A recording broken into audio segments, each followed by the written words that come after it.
It's time for the Phil Ferguson Show.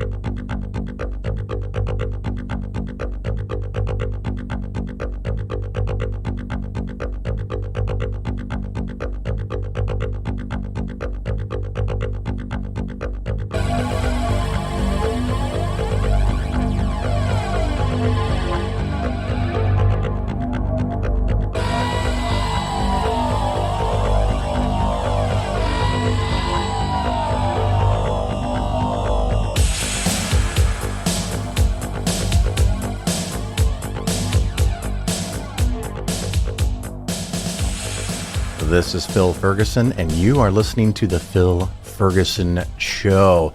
We've got a lot to cover today, so we don't want to waste too much time in the preamble, but I do have some things that I want to cover. Just as the teaser, later on, I have a segment about going to a Schwab event. It's shorter than a lot of the other Schwab updates, so it's cool. And even if it doesn't apply to you, it's a nice insight into an organization I think that is doing some things right. But anyway, I'll leave that to that segment. And then also a special appearance from Thomas Westbrook, whose YouTube channel is Holy Koolaid, which of course you should check out. And he did me the super mega kind courtesy of calling in from Rio. He's on vacation or working in the field, I guess, making content for his videos and enjoying a life of seeing different parts of the world. So good on Thomas, and thank you for taking the time. I will apologize in advance. There's a few little sound effects that may be bothersome to the average listener, so my apologies in advance. But like I said, we were calling pretty much, quarter of the way around the planet, so it's a pretty long call. But you're going to enjoy it anyway, and we talk about his website and his YouTube channel and the stuff that he is working on. Other fun stuff for me, solar panels are still working great.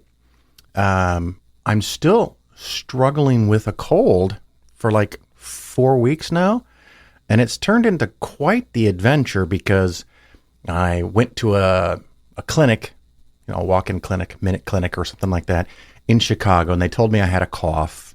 Go home, check back with us in 3 or 4 days if you don't feel better. Well, I didn't feel better, but then I was going back to Florida.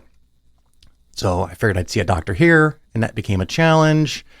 And then their system told me 4 different times that it was a telemed visit. And so I signed up, signed on, waited, didn't get the telemed visit, called the office, and they said, "Oh, we have you down as a no-show." And I said, "What do you mean a no-show?" It was an in-person visit. Well, I've got 4 things, texts and emails telling me it's telemed. And they said, no, it's in person. You didn't show up. And I said, "Okay, well, can I come now? Because I'm only like 5 minutes late." And they said, "No." And I said, "Why not?" "We don't have time to fit you in." I had a half-hour appointment that I didn't go to. You should be a half hour ahead of schedule or 1.5 hours less behind schedule because it's 8 o'clock in the morning. Nope, can't do it. They then scheduled me at 1 in the afternoon. They were able to fit me in probably because I was being pissy about it. But that would had to be a telemed call. So on that one, I said, just like I told the person in Chicago, I wanted Risperidone because I thought I was getting bronchitis. And the first person said, no, nothing. And now this second one that I finally got the telemed call said, "We'll give you, I think it's Z-Pak. It's an antibiotic." And I said, "Well, I'll try that, but I really need Risperidone." And they're like, "Well, let's try the Z-Pak and check back with us after that's done." So after that was done, I tried to get another appointment, and that would be weeks. So I went to a local clinic here in Orlando, and I went in and I described the whole thing. And apparently I made a tactical mistake, I guess, or a grammatical mistake. I said that my lungs hurt. And as soon as I said that my lungs hurt, the nurse practitioner said, "Oh, well, your lungs are really close to your heart, and so it could be a heart problem. You need to leave and go to the hospital." And I said, "That's cool. I'll go to the hospital, but can you give me a prescription for risperidone or take the x-rays that we have scheduled? No, that would be bad medical practice to treat you if you're having a cardiac event. And I said, I understand, but I'm confident I'm not having a cardiac event, and I am confident that I have a respiratory issue and I would like some medicine for it. Can't do it. You need to leave and go to the hospital. So I go home, and my wife was there, right? So we go home. She could have driven me to the hospital. I didn't need anything else, but we go home, and I call my doctor, and I said, left a message. Well, actually, I was going to leave a message, and their after-hours service answers. And I said, can you tell the doctor I would like some risperidone? And he says, we can't do anything for you until you go to the hospital because a medical professional has told you to go to the hospital. And it says here that you even denied ambulance service.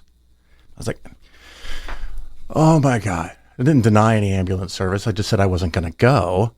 So now it feels like I'm in a Seinfeld episode. I can't get anything because I didn't obey the rules because, as the nurse practitioner said, it's the best medical judgment. And I thought maybe it's the best legal judgment for them because they don't want to be responsible if anything goes wrong.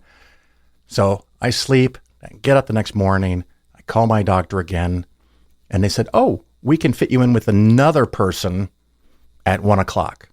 Okay. So I go in, and the person that checked me in and the nurse practitioner that I saw, actually, I think it was a doctor that I saw, said, well, if you've been having this problem and you think risperidone would fix it, why wouldn't the other providers give it to you? And I said, I don't know. They were making me feel like I was asking for codeine or crack cocaine or something. But it just, it's a mild steroid that seems to help my lungs clear out if I have bronchitis. And luckily, I haven't had it for many years, but in my 20s and 30s, I would get it on a regular basis. And so she says, okay, well, I'll just give you a prescription of risperidone. And I said, oh, okay. I said, did you see the notes from yesterday? And she goes, no, I don't see any notes from yesterday. And I go, oh, never mind. I didn't want to bring it up. So I left. I got my prescription of risperidone. I'm a couple days into that. So thumbs up, optimistic. Hopefully that clears everything up. Because that's, just some stuff for me. But of course, in the news, Trump has more claims, more allegations that he is a criminal because he is. We also have country music making wacky songs talking about don't do that in a small town. Did you see the video? Don't go watch the video if it will trigger you. It is horrible, and I've heard that they've already redone it. War in Ukraine. But, back to Trump, apparently he had called some of his minions back in Mar-a-Lago and asked them to remove or delete the servers that had the video footage of them moving boxes around. And there's records of this. So it's so simple and straightforward that maybe even some of his followers would realize that it's criminal, but we'll see. Anyway, a quick break, and we'll go into my thoughts on the Schwab event and then our fun interview with Thomas Westbrook.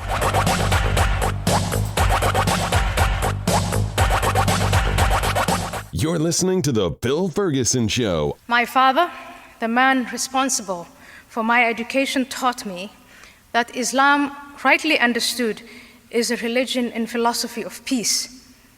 In fact, he said that for any society to be peaceful and prosperous, it had to institute the rule of God, or Sharia. I came to disagree with my father. It was a gradual process that started when I entered and lived in societies such as the Netherlands and the United States that applied man-made constitutions and laws. Both countries are peaceful and prosperous. I now disagree even more with my father that Islam is a religion of peace. When I look at the amount of security that is deployed tonight here,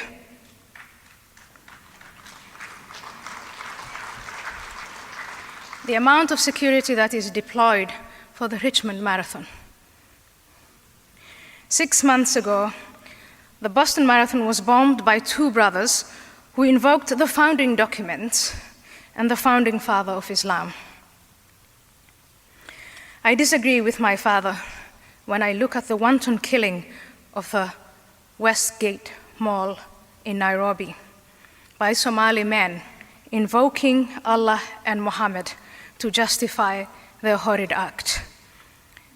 Kenya is the most hospitable country to Somalis fleeing their own country, so it distresses me even more. I disagree with my father when I look at the reports this week of 30 men and women worshipping in Iraq who are killed by a suicide bomber invoking the very same God and the very same prophet that they invoke. I disagree with my father when he says that Islam is a religion of peace.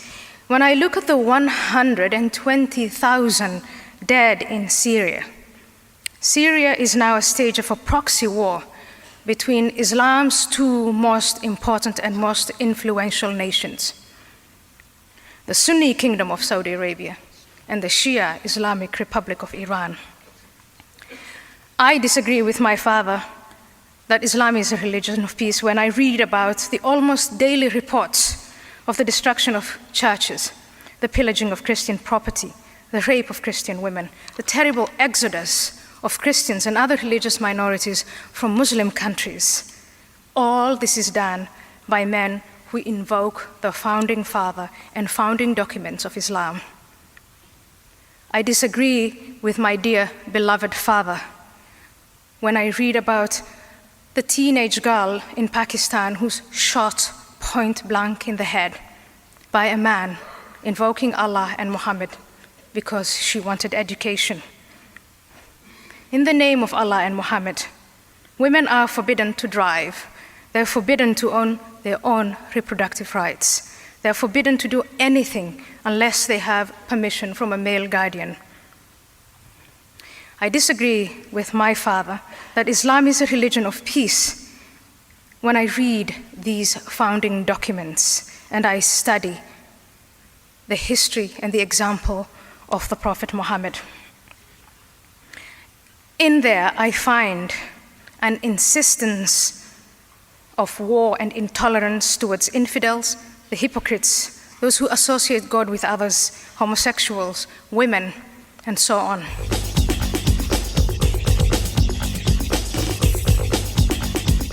The Phil Ferguson Show is for educational and entertainment purposes only. Nothing said on the show should be interpreted as personalized investment advice. Investments should be based on your personal situation, and you, of course, should consult with your financial advisor or tax professional before taking any actions.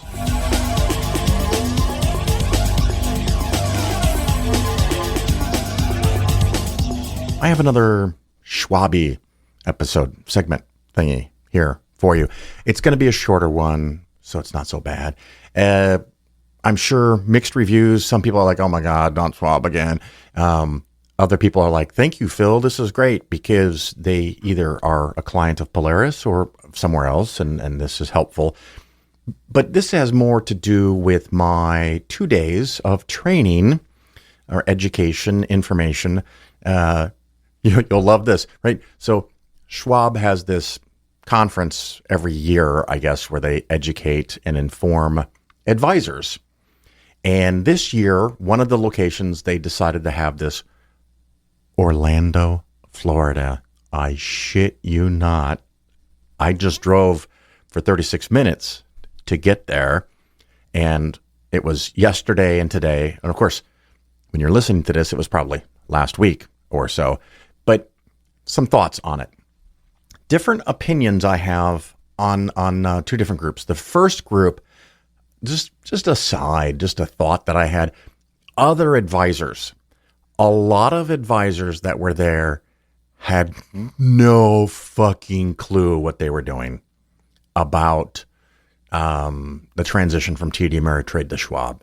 So that worried me a little bit, maybe quite a bit, that they and their customers are going to be scrambling.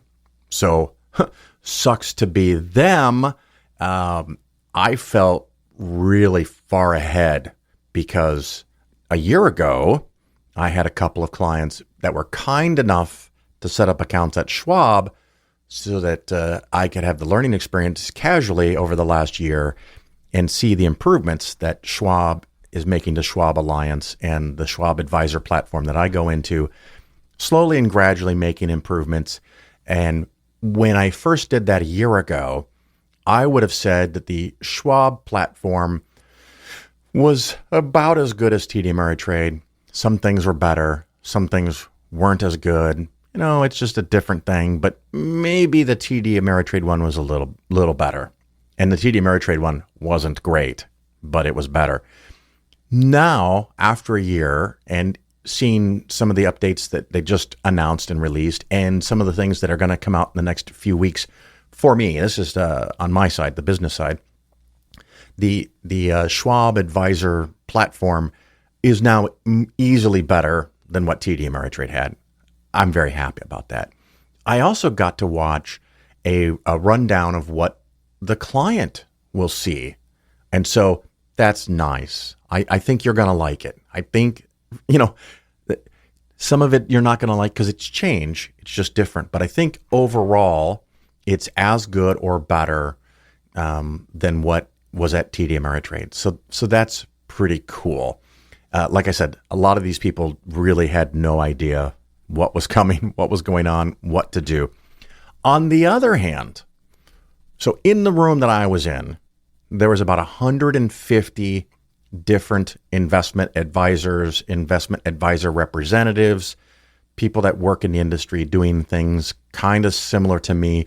Although when I talk to some of them and the investments that they use, things like annuities and master limited partnerships and other weird shit that they're trying out on their clients, I'm just like, oh, you've got to be fucking kidding me. You really? Anyway, maybe that's another story for another time. So in this room, there's 150 people, 150 advisors. There was probably 45 to 50 Schwab employees. And it was a real-time demonstration, and everyone had their laptops and hooked them up and played along so they could have this interactive feeling and not just watch a presentation. Well, I'm a little weird, and so I told them that I could not hook up. I chose not to hook up to the hotel Wi-Fi for security purposes because it is maniacally important to me that your information is secure, and a laptop that might have client information on it is not getting hooked up to the hotel Wi-Fi. And when I found out that the information they were going to cover was pretty basic, things like how to move around in the website that I've been doing for a year, I figured I could just watch. And I was right. And it went really well. I learned some things, not really as much as I was hoping, but that wasn't the fault of Schwab. That was the fault of me not understanding that this program was for the people that really knew jack squat diddly about what is about to hit them. So, I wish them the best. But for every 5 people that were working on a computer, there was a Schwab person in that section. They're all numbered, and there were 6 seats, 5 seats with people like me with a laptop, and then 1 Schwab employee to run around and show you where to click and where to point. And they had these different presentations. The presenters were well-versed, professional. They've done these before. They knew the slides. The slides were really well done, very informative. Sometimes the font was a little small and they had too much information, but okay. But they had a few executives from Schwab. They had people in programming, people who were writing the software behind the scenes. They had people that were involved with transferring money. They had people that were involved with all kinds of different parts. And so they had these segments where would do a presentation, and they would leave open quite a bit of time for question and answer. And by the way, people actually asked questions without pontificating. They would just say, here's my question. And they would ask it. Freaking awesome, by the way. Atheists, you have a lot to learn about how to ask freaking questions. So they would ask the question and the person on the stage would answer it. Or they would say, I think I know the answer, but is so-and-so here? Or is this person here? Or is that person here? And they had some mics floating around the room, not just only for questions, but for the staff to chime in. Again, I'm impressed. I generally do not like and or enjoy these types of presentations, and particularly if it's like 80 to 90% rehash of things I already know. But I enjoyed it. They treated us right, which is nice, but the information was presented professionally, expediently, clearly, organized. They answered questions. I really felt like they made a great big freaking effort to have the people there that could answer any and all questions. So that's cool. So that's really it. The only thing technically for you to do, I've talked to many clients by now, but not necessarily all. On or after August 1st, you are going to want to log into your TD Ameritrade Advisor Client website. Then it's going to prompt you to go over to Schwab Alliance, which is the website my clients will use in the future, or if you have an account at TD Ameritrade with a different advisor, and you're going to go over there and follow the prompts and get that all set up so that's done and taken care of. But anyway, enough of Schwab for now. I'll have more probably in the next few episodes, but just really quick, I wanted to share that experience at the event. So going to pause, do something fun here for a minute maybe, and we'll get on with the rest of the show.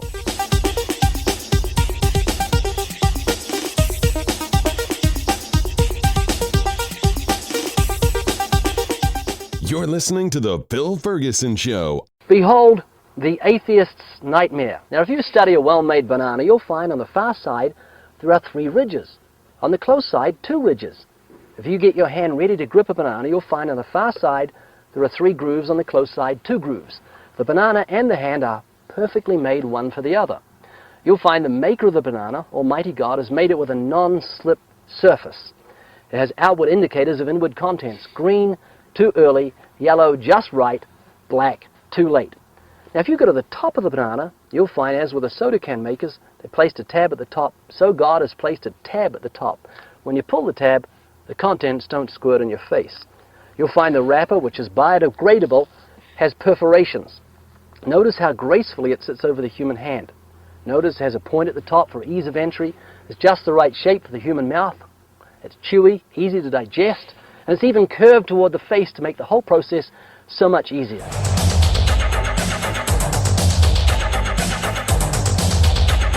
The Phil Ferguson Show is for educational and entertainment purposes only.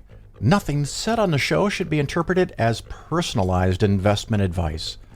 Investments should be based on your personal situation, and you, of course, should consult with your financial advisor or tax professional before taking any actions. Welcome back, everybody. Now I have Holy Koolaid. Is it okay to say your name, too?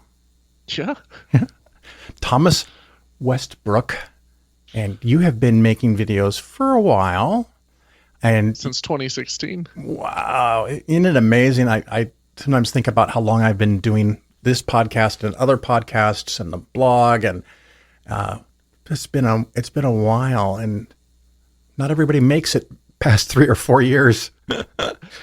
Well, it's difficult to not get burned out when you're making content full time. You know, either you run out of things to talk about, or you just get really depressed that like the world hasn't changed in 5 years. Yeah, dude, I'm in Florida. Oh right? Man! So we just had a law passed that I think it passed that implied that slavery wasn't really bad for the people that were enslaved because they learned job skills. Yeah. Wow. So you used to be in Chicago, didn't you? And then why Florida, of all places, for Yeah, a secular atheist to move to? you and I can talk about it in more detail later, but I'll keep it short because my listeners have heard this too many times. But Okay. I've got some family in the area, lower state income tax rate. I wanted to live in a place where 3 months of the year didn't try to kill me by freezing me to death. You know, things like that. And Disney World's kind of cute, but you know, how often do you go when you move here? It's a couple times a year, so it's not that big of a deal. But yeah, you are traveling now. I am. I grew up traveling as a missionary kid my entire life, and I got used to living overseas, living abroad, and even though I've been back in the States the last few years, I've had that itch to travel. And since, I went through a recent breakup, and as soon as my lease on my house in Austin ended, I just took it as a chance to get out and see the world and have some fun and check some things off my bucket list that I hadn't done yet. So I'm in Rio at the moment. I just was at Christ the Redeemer, the big statue, this morning. And I've got a bunch of other things I want to do while I'm here. But in the meantime, I'm putting out videos. I got a co-working space, and it's a little tricky to make YouTube videos while you're abroad. You got to find quiet places to record and stuff. But it's so worth it when you're able to see things and experience new cultures and stuff that you've always wanted to do. And I think and my listeners know, about 2 months ago, maybe less, I was in the very same city you are in right now. Yeah. You told me that on Facebook and gave me some excellent recommendations for places to visit. So my list of to-dos here is just growing and growing. Absolutely. So if you want an amazing city that will surprise you, Curitiba. Okay. So many parks. Get an all-day tour and just have them drive you around. The other thing is a huge natural wonder. That's the falls. Watsu. Yeah, way down in the middle of nowhere. That might be too hard to get to without flying. You have to fly to it. So if it fits your schedule, great. If not. But you have this new series on your YouTube channel, which is called Holy Koolaid, right? Well, the channel's Holy Koolaid. The new series is on exposing faith healing charlatans, which you could just say I'm exposing all faith healers, depending on where you stand on that. Yeah. But so far, I haven't found one that's convincing, and I've been looking into this. Have found a trail of body bags a mountain high, trailing behind these faith healers, and it's just tragic because what these people will do for your audience, if anyone isn't familiar with what a faith healer is, it's someone who says, I can heal you by praying over you and you just have to have faith. Or I can just do some spiritual, magic or whatever, wave my hands over you and you're going to be healed and you're going to be better. And the people believe them. And so they stop taking their medicine and they stop going to the doctor. And oftentimes if they have a condition like cancer, then they go home and within a couple months they're dead.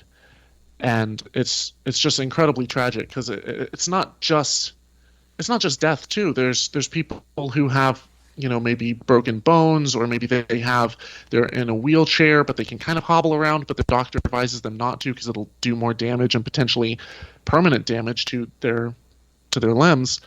And these faith healers will tell them to just rise up and walk, and they do, and they kind of hobble around with adrenaline for a few moments, and they don't really feel the pain because adrenaline has a pain numbing effect. And then they will throw away their crutches, throw away their wheelchairs. They think that they just really have to do these acts of faith. And then they go home and sometimes will, break their legs or, have various fractures that cause more damage, or they'll trip and they'll fall. And if they're elderly, they might break a hip. And at that point, it's your odds of living goes down dramatically the older that you are. Yeah. You don't want to end up like Mitch McConnell. I don't know if you saw him freeze at the podium. I have not been keeping up with. Oh, you're so lucky. Very recently. A few days ago, he was answering questions, and he grabbed onto both sides of the podium, and held on for dear life, and just stood there for 30 seconds like he was catatonic. Oh man! And everyone behind him was waiting for him to continue, and he didn't. And then they came up and they helped him off the platform and behind the curtain or into another room. And then a few minutes later, he came back out and they said, "Are you all right?" And he goes, "Yeah, I'm fine." And just went back to answering questions. And they don't know if he had a mini stroke or just felt dizzy or was dehydrated. But yeah, that's, I hope he does well and I hope he retires. How's that? I can concur with both of those statements. So what have you seen other than Jesus in Rio? Well, I went to a soccer game at the famous Maracana Stadium here, which is like the most famous soccer stadium in the world, or football stadium if you're outside the U.S. Yeah. And I got to see two rival teams, two local teams, Flamingo and Fluminense, play. That was, the energy in the stadium was just out of this world. And I've gone to the beach a couple times. I went to a museum here that's for like indigenous art. It's the MAR or MAR Museum. I think it's like Museum something of Rio, but it's in Portuguese. And it's really interesting because they have all of these different figurines and stuff and different masks and whatnot dedicated to indigenous gods. Some of them, I believe, are, if not all of the ones there, either came from Africa or were like local indigenous deities, and like there's so much mixing of cultures together to the point where now oftentimes even Catholics and Protestants here in Brazil will still have certain carryovers of indigenous religions that they'll still practice. And I'm hoping while I'm here, if time allows, I'm only here for about another month or so, but if time allows, I would love to go up to the Amazon and maybe find some people who are practitioners of the local religions, just to get some footage, not to be like, hey, I'm dunking on your religion and like debunking it, but more to show and expose that like a lot of these practices and ideas and these rituals that people think are exclusive to Christianity are much more universal. They're more part of the human experience. So no matter where you go in the world, there are people who will attribute things to some sort of external force, to the divine, to the supernatural, and they might talk to it out loud, they might pray to it in their head, they might offer some sort of sacrifice or gift to it, and or go into trances and have dancing and various forms of movement to induce a state of like collective effervescence. And these practices are so universal that it makes me think that there's something psychological that is we evolved to have experiences where we're, maybe hallucinating, or we maybe have closer group bonds and group unity. So there's an evolutionary pressure to like the groups that are able to be more cohesive are able to grow larger and are able to survive outside forces longer. Right.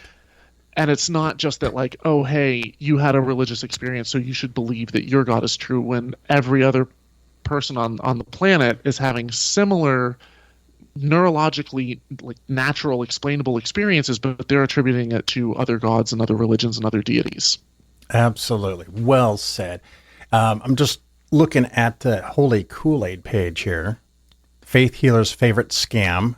That's the Rise and Walk we were just talking about. Mm-hmm. What is a God-shaped hole about? So that was a slight deviation from the Faith Healing series, but it's basically this projection that Christians will make where they say, there's a God-shaped hole in your life and you can't fill it without God, and you need him in order to be complete and in order to be happy and in order to be satisfied. And oftentimes Christians will say that they're happier and that they feel more fulfilled because they have this relationship with God in their life. Yeah. But in actuality, it heavily mirrors abusive relationships where you kind of assume that your purpose derives from one person and they are your everything, and without them you're nothing. And when you lose that relationship, oftentimes in toxic relationships, you feel broken and empty and sad, and you just want to get back together with the person. And even if they were abusive, you tend to think back on the past with rose-colored glasses, and it's not healthy. And in actuality, a healthy life, a fulfilled life, is one where we fill our social circles with lots of connections, with lots of healthy friendships, and we have family and we have relationships and we have friendships that build us up and tell us that we are worth it to hang out with and to spend time with and to invest in, and we're investing in others and they're investing back in us. And so it's not just one God-shaped whole, it's that we all crave community, we all crave connection, and Christians try to fill it with someone that's not even there, and I would argue not even existent, and yet they're just reaching out desperately for these little breadcrumbs of feeling and emotion. They go to a church and they feel goosebumps. It must be God. They're sitting there trying to figure out what to do, and their subconscious might push them in one direction or another, and they attribute it to God. And so they can't imagine not having those things without realizing that those of us who are atheists have all of that and more, and can fill the hole in our hearts with actual tangible relationships that are so much more healthy than this toxic notion of just needing one deity in what's oftentimes an abusive way. Absolutely. And of course, to circle back to the faith healing, I'm just going to throw off the titles. You don't have to explain all of them, because maybe we want people to go watch them. A Miracle Killed Mother, Jack Coe, the preacher who scammed America, Faith Healing Tricks the Leg Extension, Miracles That Always Fail, Killionaires, Faith Healing Cringe Fails Part 1. It just goes on and on. Everybody go over to Holy Koolaid and check this stuff out. Talk to me. I do think it would be interesting to talk about the leg extension trick. Yeah. Because this is a trick that it's been used by faith healers for at least the better part of a century. And there's footage of faith healers like A.A. Allen using it, W.V. Grant, both senior and junior. There's Todd White is a really famous faith healer, and he uses this trick. And it's just such a hallmark sign of a scam artist.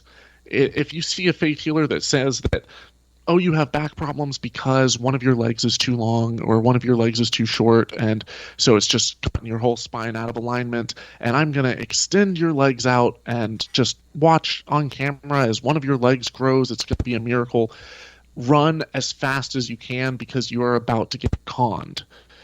Basically, there are at least 5 or 6 different ways that they can pull this trick off, and they've been caught doing it in every different manner. And I show in the video, if you need like a visual, I show how they do this. I show them doing it. I show it slow motion, sped up, up close, and then I demonstrate it on my friend Eric Murphy.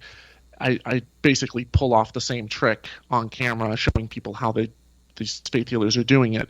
But one of the ways is if someone has a slip-on shoe, as the faith healer is lifting the legs up, they'll slightly slide the shoe off to make it look like one leg is longer than the other. And then as they're kind of jiggling the foot and praying over it and, talking into the microphone super loudly, being like, in the name of Jesus, be healed, they'll slide that shoe ever so slightly back on, and it looks like the other leg is growing. And another way that they do it is they'll grab the ankles and they'll kind of tilt one back and tilt one forward, and so it gives the same illusion.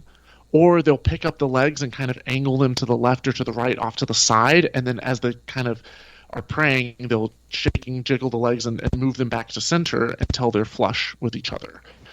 And there's other ways too. You can have like the person themselves in on it and have them kind of shift their hips ever so slightly, and it's never like the leg is growing a full foot and a half or something. It's always, and it's never that the person is amputated and has their leg grown out. It's always that it's just an inch or two shorter or longer, and then they'll pull it off using one of these tricks. But what's funny is when these faith healers do encounter someone who has a missing limb, there's this great clip of Todd White, and he comes up to this guy in a wheelchair, and he's just like, oh man, I want to pray over you and have your leg grow out. And this is like a faith healer who allegedly is, this incredible man of God, this prophet who can like heal people and make them well. And he's grown out, dozens of people. Like there's, I'm sure, hundreds of clips of him going around. I found dozens just in a quick Google search of him pulling off this same exact scam. And if you'd think that he'd be able to pray over someone who is just has the leg amputated at the knee or the hip or whatever, but instead he like prays over this guy and like absolutely nothing happens. And he's like, I've never seen a leg grow out from a stump, but I think if we keep praying and asking God, it'll happen, sure enough. And it's like, yeah, right. I'll believe it when I see it. I was There's a waiting for you reason to that say God that. doesn't cure amputees. Yeah, he says, we need a private healing, and so you get to go to my special office off the side of the stage this way, sir, to the great egress. Yeah. Yeah, so that's cool. I know you are on vacation and very busy, so thank you for coming. Is there anything that we didn't cover that you want to get in here in the last minute or so? Yeah. So one thing I would say is for people who are new to this whole world of faith healing, or maybe they've seen things that they can't explain that like I didn't touch on or I didn't cover yet. I want to stress that the burden of proof lies with the faith healer. It doesn't, if a faith healer gets up and they claim that they raised 20 people from the dead, but they don't have sufficient evidence, extraordinary claims require extraordinary evidence. And also, when they do perform something that, you see them do it right in front of you and you're like, wow, I don't know how they did that. Just because you don't know how someone did something doesn't mean that it's not explainable. It doesn't mean that there's not a natural explanation. It doesn't mean that there aren't other people who do know how it's done. There's lots of videos out there exposing this stuff, debunking this stuff, including my series. My goal is to have like the most comprehensive series on it, but there's always ways they can do it. There's faith healers that have been caught paying people off, like literally giving people money to lie and say that they had some illness or some sickness and give some amazing testimony, and sometimes even faking medical records, and then come forward and they're like, look at this before and after medical test. And I'm like, if this stuff actually worked, then when there are controlled scientific tests on it, we would see a result. And instead what we see is prayer studies where people who are prayed over perform no better and sometimes even worse than people who aren't prayed over. Sure, there are anomaly cases where, someone will have cancer and they'll be healed afterwards, but it's never more than the natural rate of spontaneous remission, because you have to remember that our body heals on its own, and even things like cancer are not always 100% lethal. There are many cancers that have small rates of spontaneous remission where the person will heal on their own, or maybe the person's taking radiation or chemo at the same time that they're getting prayed over, and then they'll attribute it to the healer. Yeah, classic. So always, be willing to dig a little deeper, to look behind the curtain, to be a little bit skeptical, because these faith healers, they're making millions of dollars. They're flying private jets. There's a massive incentive for them to deceive and to lie and to con people. And so I think there's a massive incentive for us to be skeptical and to not get conned, because it's a dangerous game and you don't want to be on the losing end of it. Absolutely. Where could someone reach you if they want to talk to you, share an idea, a story, or ask you to speak somewhere? Probably the best way would be via email, thomas@holykoolaid.com. And but I'm all over social media. I have been a little bit less active lately in the last few months just because I was like moving out of my place and stuff. But like now I'm hoping to get more back into the swing of things as I'm traveling. I'm going to be spending a lot more time in co-working spaces and probably longer working days. Nice. Do you have any plans to go to Sugarloaf Mountain? I do, actually. I'm planning to potentially tomorrow morning. Oh, you'll love it. Absolutely delightful. Thomas, thank you for taking time out of your vacation, calling from Brazil to talk to us about the work that you're doing. And I'm glad you're here doing it. Thank you very much for coming on the show. Absolutely, Phil. Thank you so much for having me.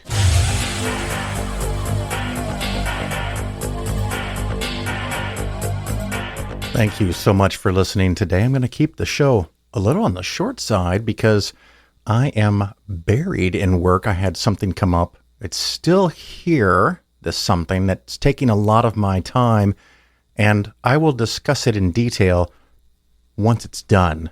It's in process. There's a little mystery tease for you. But otherwise, things are going well. The market is up nicely, so that's cool. But if you have questions or if you have topics for the show, you can always email me, Phil@Polaris Financial Planning, and we can consider talking about those on the show. I will be at BajaCon in Canada. I do plan to go to the FFRF convention in Madison, Wisconsin, and SciCon in Las Vegas, those upcoming events. So if you were looking for something to do, check those out, and maybe we can meet in person. If you do see me out there on the road somewhere, please come up and say hello. And until then, ciao.